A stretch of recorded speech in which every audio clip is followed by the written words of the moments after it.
I never thought doing something I would love could have such a life-changing effect on me and my business.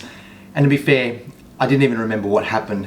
But what I do remember is that how doing something that I love nearly killed me, how it made me absolutely rethink everything that I did, what 30 years in business didn't teach me, and how it motivated me to go even harder than ever before. In this video, I'm going to share with you how things can go sideways real fast when you least expect it, and also what you can apply in your personal and business life to make sure you are absolutely prepared for the worst. My name is Richard G-Cornell. I'm a business coach and mentor to startups, SMEs, and corporate organizations. Now, I've been in business since 1996, and I'm also the founder and owner of an award-winning digital marketing agency here in Sydney, Australia, operating for about 27 years. So let's get into it. Now, I never thought I would ever tell this story publicly. Only my close friends and family knew what had happened, and a handful of clients. But I think it's really important to share my experience to show you the lessons I learned and why it was a blessing in disguise. So here goes. Now, it was a cold winter Saturday morning in June 2023, and I was sitting at home bored. My son was out with his mates, my wife was going out with my daughter shopping, and I was sort of umming and ahhing about going for a ride on my dirt bike. Now, normally me and my son, we go riding together, but as I said, he was out, so I thought, you know, why not? I'll just go hit the track and have some fun and everything will be cool, yeah? Now, the last thing that I remember was getting to my feet in the middle of a track, in a dirt bike track, picking my bike up and realizing I must have broken my hand because I couldn't pull the clutch in, and the pain that I felt was going right through my body at that stage. Now, I managed to ride my bike back to the trailer, which was a few hundred meters away, and I asked some guys there who were having a rest from riding if they could help me put my bike on my trailer because I couldn't use my hand. And by this stage, you know, the pain was really setting in, and they both said to me, which I was amazed, "Oh, we were wondering when you were going to get up." And I said, "What do you mean?" And they said, "You were down for a while, but after a bit we saw you get up."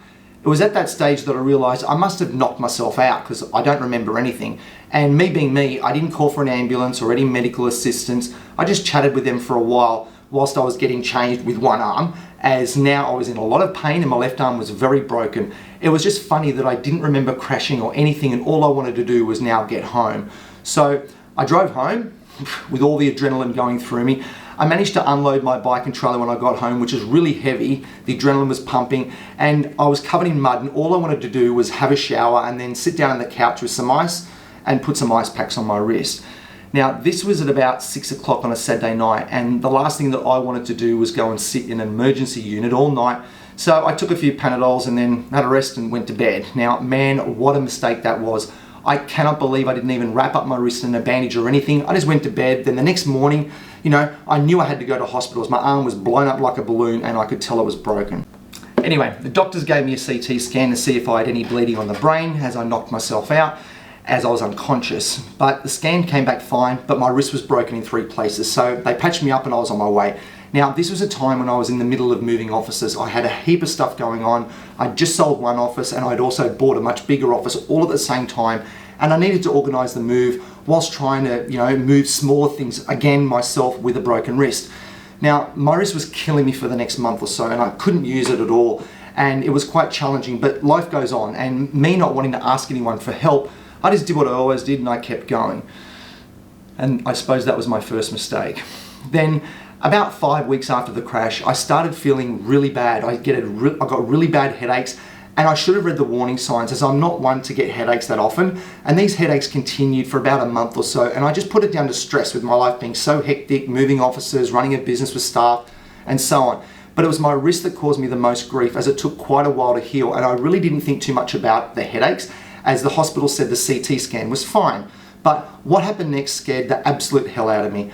I remember typing at my computer at work when I noticed I was making a lot of mistakes with my left hand. And to be clear, I never make mistakes when I type. And by this stage, I could type as my wrist was healing, but I was still feeling invincible, so I didn't really think much of it. Then the next day, I noticed the same thing. But this time, I looked down at my keyboard and my hand was just resting on it without me even realizing it. And I just thought that I must have damaged some nerves in my wrist and everything would be okay. Now, by day 3, I wasn't feeling very good. I had massive headaches, pins and needles in my wrist. So I came home, and at about lunchtime I thought I'd just have a rest for about half an hour. And when I woke up, my left hand was clenched in a ball and my brain just couldn't tell it to open. So I got worried by that stage. So I went to the doctor and she told me I was having a stroke and that I should get to the emergency department like ASAP. Now, I'll never forget it. It was 5:30 on a Wednesday afternoon. My wife was beside herself. My kids were worried sick, and I just certainly wasn't prepared. The hospital staff did another CT scan, and I saw the doctors rushing around like crazy. I knew this wasn't good. So they did an MRI and said that the neurosurgeon was on his way to see me. And again, me being me, I asked a specialist in the emergency department, like, how long am I going to be here? You know, I have a heap of stuff going on in my life, and I simply don't have the time to sit in hospital. Well, the doctor laughed and said that it was very bad and that I had 2 massive hematomas on the left-hand side of my brain, or the right-hand side of my brain, and I wasn't going anywhere, so I should just sit tight whilst the neurosurgeon was on his way to discuss what was going to happen next. You're like, sure, as if I could relax and do nothing, you know. Anyway, I was still thinking about all the things that I had to do. I just didn't get it, you know, that everything else is going to have to wait for a while, but still I didn't comprehend the severity of my injury. So I rang my staff, I let my manager know, and fortunately I have a tremendous team and the business runs without me, but I still felt really hopeless, and that was starting to worry me. Now, by this stage, it all felt surreal. My whole world was, as I knew it, was turned upside down, and I felt absolutely useless for the first time in my life. I've always been in control of everything, whether good or bad. Now, I would face challenges and find solutions, and that's what I was good at, but I wasn't prepared for this. My whole family, who were worried sick, and I had a business to run, which still needed to operate without me. You know, what a nightmare. So the neurosurgeon performed a craniotomy. You know, it was brain surgery. Basically, it meant that they drill a hole in the side of my head the size of an Oreo biscuit, remove the hematomas from my brain, and then leave a drain coming out of my brain into a bag which sat on the pillow next to me. So when I woke up after the operation in the intensive care unit, the operation was a success, thank God. The headaches were gone, and I could now feel, you know, movement in my wrist, which was really, really good. But I wasn't allowed to move a muscle for the next 4 days straight, as I had the blood being drained out of my head. I had 50 million machines attached to me, catheters coming out of absolutely everywhere, and I was being monitored 24/7. I got absolutely no sleep. I was given sponge baths for the next 4 days as I couldn't move, and I felt so hopeless, but thank God I was okay. And to me, that was all that mattered at the time. Now, after 1 week, I was able to come home, but I felt very different. My family and I thought that I was finished, and there were a few things that I now had to adjust to. I wasn't allowed to drive a car for 6 months. I couldn't do any exercise other than walking slowly. I couldn't get stressed out at all to ensure my blood pressure wouldn't rise. Basically, I had to take it easy, which was something I just simply did not know how to do. Now, the way I explain my life to people is one of organized chaos. I have multiple things going on at any given moment, both at work and at home. I'm extremely active, I love the outdoors, and understanding now that I was forced to slow down was so out of my comfort zone, but it was actually a blessing in disguise, but something I didn't know at the time. Now, I had to readjust to working remotely like in the COVID days for a couple of months, which wasn't so bad, but being forced to rely on people for most things was extremely difficult for me, but I had to do what I had to do, so should I hope to get better soon, you know? Now, I remember coming home from the hospital, and all my friends and family were telling me to get rid of the bikes, slow down, chill out, stop doing anything that could be harmful again, and to also learn to slow down and just take a breath, which I didn't know how to do. I even started convincing myself that I should now adopt a more relaxed life, and I even thought of selling my business for a brief moment, as I was financially okay.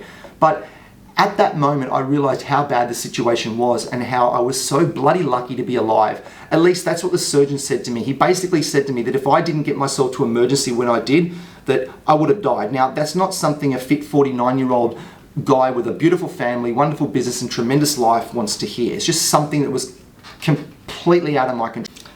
Now, in my 30 years of business, I learned to protect myself, my brand, my finances. I had all the insurances and protections and plans under the sun. God forbid, if I was going to die, my family was going to be financially okay. I built my business up to be able to run without me to a certain point, but there were a few things I hadn't thought of, and this is what scared me the most. I wasn't prepared for what an emergency would look like with absolutely no time to think. You know, what would happen to my business and who would run it with no time to prepare?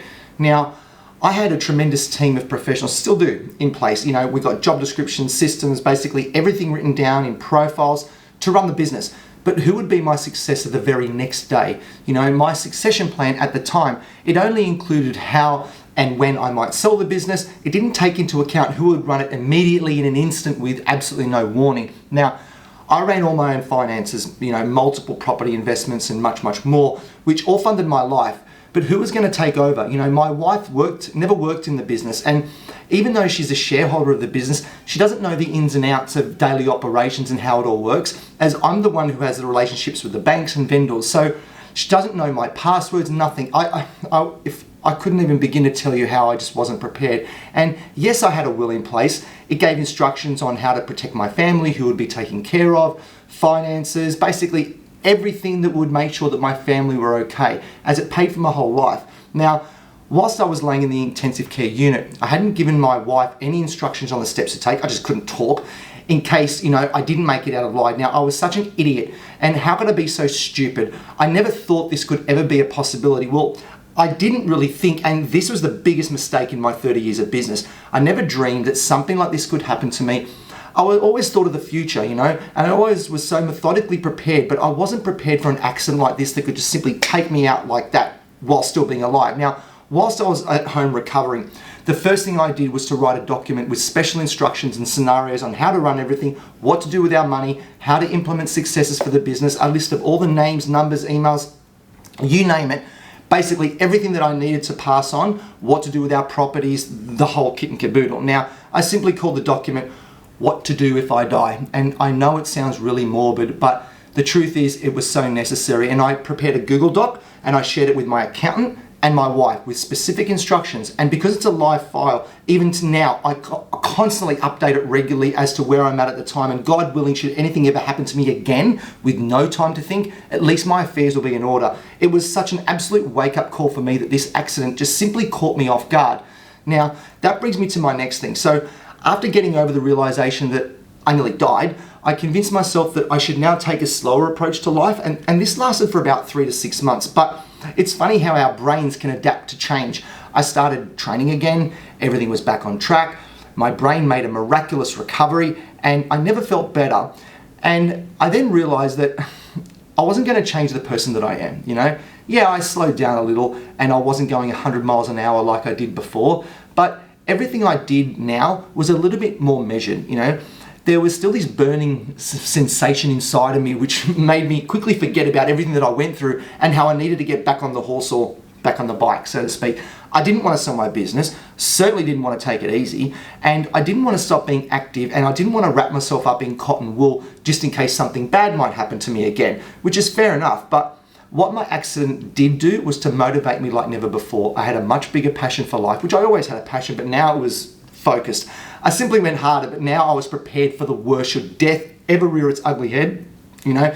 And if you're wondering, did I ever ride my dirt bike again? Well, the answer is yes. I did go riding again a couple of times, which I really enjoyed, but it wasn't the same anymore, especially for my son. It was my son who suggested we sell the bikes and do, you know, other things that we both enjoy, as this rocked his world much worse than mine, as he later told me. So whilst my riding days are over, you know, what it has done has made me be prepared for the worst, like it's my last day on earth, and has given me a new sense of purpose than ever before. And for that, I'm so unbelievably grateful. And it's funny, with all those years of experience in starting and growing a business and investments, that it can be all over in a second when you least expect it. But more importantly, no matter how much experience we think we have, we'll always find learnings from our struggles and experiences. And I suppose this is the best lesson that I've ever learned in my 30 years so far. You know, we are not on this world forever, which we all know, and we're certainly not invincible like I did think I was, but more importantly, you can't take everything for granted. I'm just so grateful that I'm here today to live another day. And I really thank you for watching. It was a story I really wasn't going to share, but I'd love to know your thoughts, because I think it's important, because all the years of business experience, you think you're prepared for anything, that one little thing which ended up being a massive monumental experience, it changed my life forever. So I'd love to hear your thoughts in the comments below. Tell me what experiences have you been through that, you know, good or bad. I'd love to hear them and how you dealt with them. So again, thank you so much for watching. I really hope you enjoyed this video, and I'll see you in my next one. Cheers.